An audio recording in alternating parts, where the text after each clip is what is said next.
चुनौती नहीं है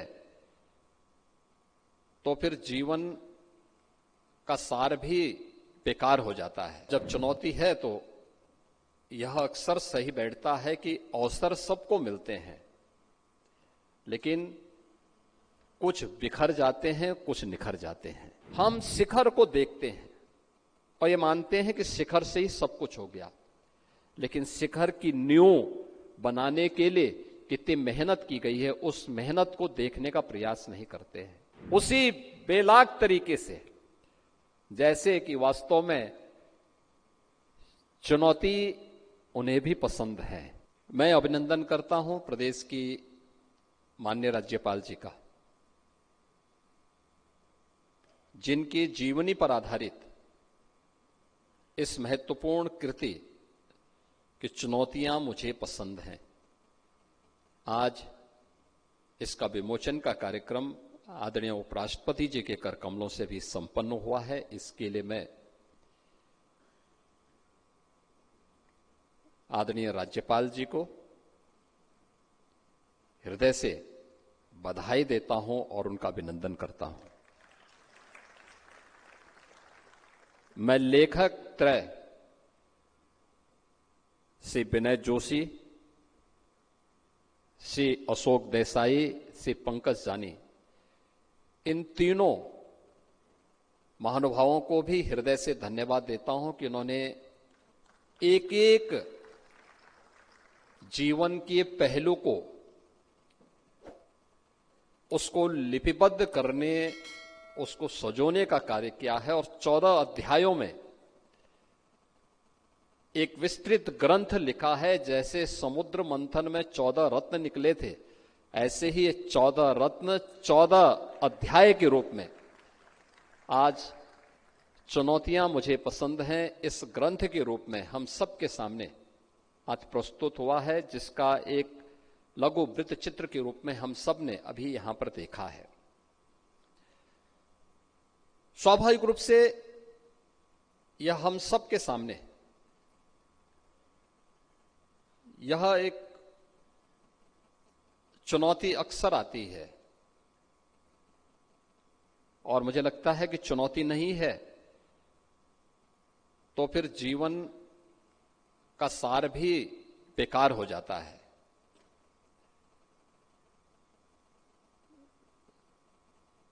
और जब चुनौती है तो यह अक्सर सही बैठता है कि अवसर सबको मिलते हैं, लेकिन कुछ बिखर जाते हैं, कुछ निखर जाते हैं।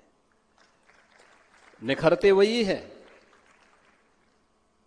जो लोग चुनौती को स्वीकार करते हुए हंसते हंसते उसको गले लगा करके अपना मार्ग प्रशस्त करते हैं, और बिखरते वही हैं जो चुनौती से पलायन करते हैं।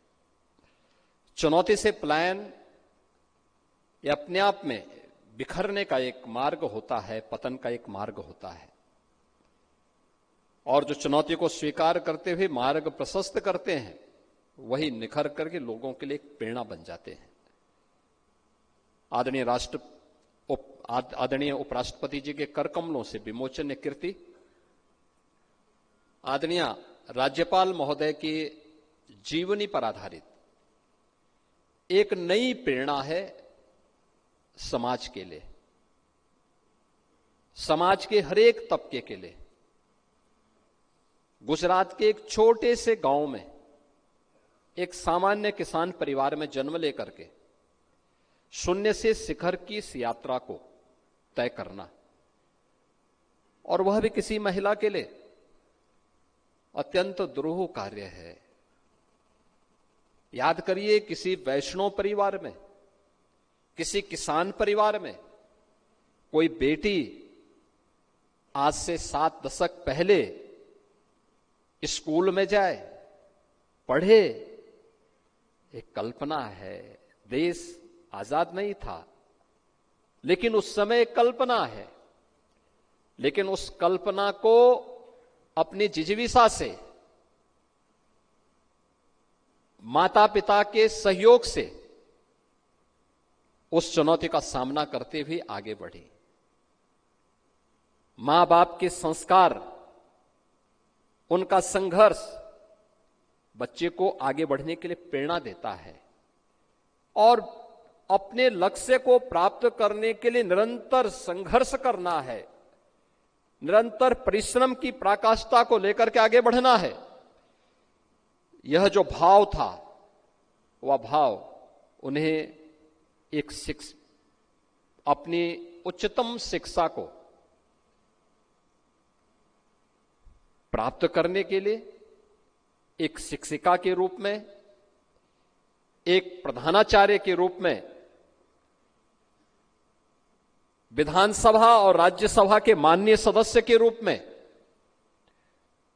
गुजरात सरकार के मंत्री के रूप में और फिर गुजरात की पहली मुख्यमंत्री के रूप में और आज उत्तर प्रदेश जैसे देश के सबसे बड़े राज्यपाल के रूप में उनके यशस्वी कार्यकाल को, उनके कार्यक्रमों को बहुत नजदीक से देखने, सुनने और जानने का अवसर हम सबको प्राप्त होता है।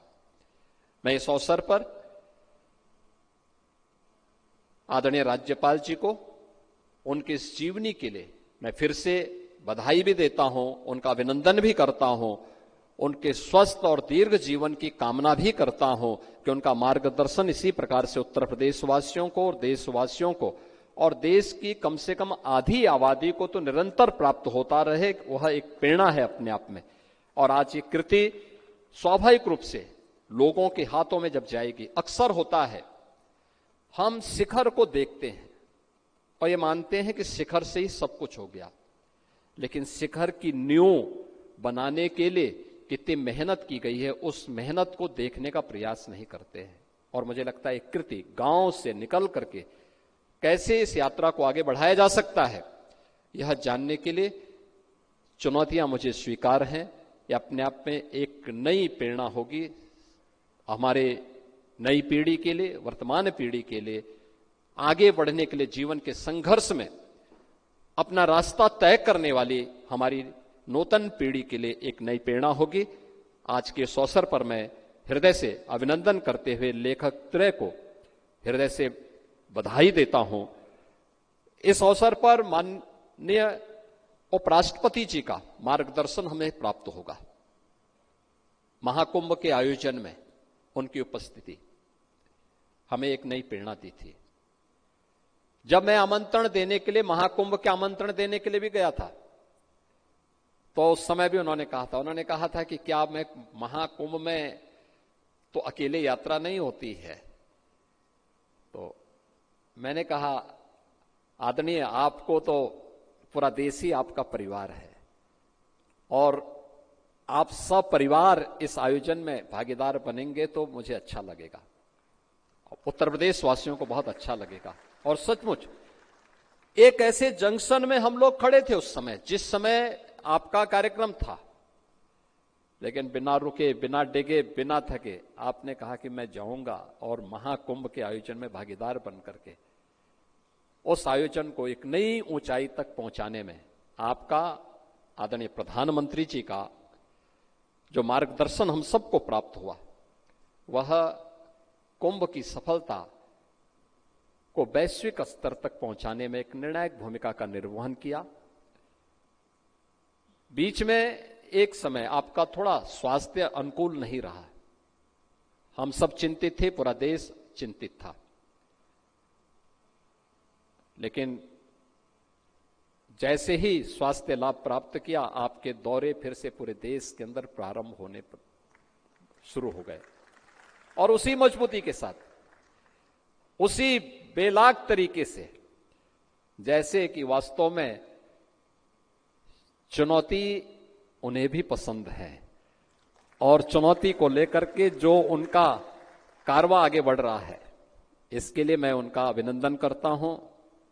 उत्तर प्रदेश वासियों की ओर से उनके प्रति अपनी शुभेच्छा भी व्यक्त करता हूं और ईश्वर से प्रार्थना करता हूं कि वे स्वस्थ और दीर्घजीवी होकर के पूरे देश का मार्गदर्शन इसी प्रकार से करते रहें। आज के इन शब्दों के साथ में अभिव्यक्ति ये अपने आप में लोकतंत्र की एक खूबी है और याद रखना, ये उपस्थिति हमें इस बात को दिखाती है लोकतंत्र केवल तभी कुंद नहीं होता है जब अभिव्यक्ति की स्वतंत्रता पर कुठाराघात होता है। और ठीक है, अभिव्यक्ति की स्वतंत्रता संवैधानिक दायरे में होनी चाहिए, लेकिन लोकतंत्र तब भी कुंद होता है जब सुनने वाले लोग सुनने को तैयार नहीं होते हैं।